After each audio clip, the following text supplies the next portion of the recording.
It just depends. If we do 2 fights that night and one of them's on Fox, I'm probably going to stay and do the Fox fight, you know. Will you be okay, though, with handing over, I mean, it is a UFC event and you're usually... Yeah, but what we do is we'd have, you know, it's going to be a little weird. It's going to be a little weird, you know. It's always, it's been my toughest challenge in growing this business is giving up control in different areas. But, you know, you got to do what you got to do. And have you spoken with Matt Hughes yet? Yeah, he's coming out to Vegas and him and his wife are meeting with me in the next couple weeks. I think before Halloween. Just expand it all, or just we'll talk to him? Yeah, you know how he is.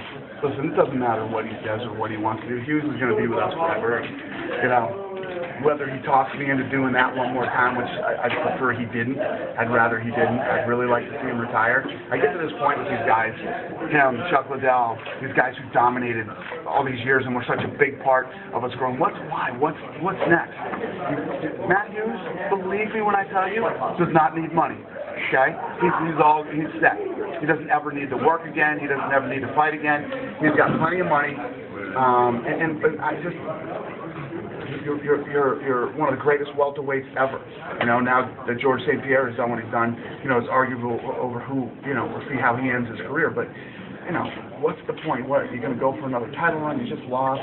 You lost by knockout. Let's just hang this thing up and do something else together. Is he the kind of guy that you kind of force your hand, though, and say, hey, I want one more, he's man. The worst. I've He done it for you. is the worst. The worst.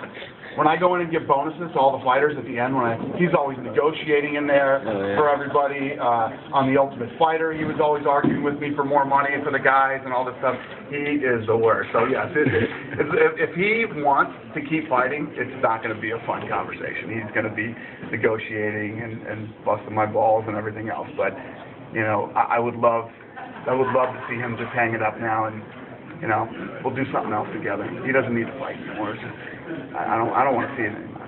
Sure. In Denver, you said Showtime was up against their deadline, that it was about time for them to make a call. And just so you know, he looked good in that fight, too. Great in the first round.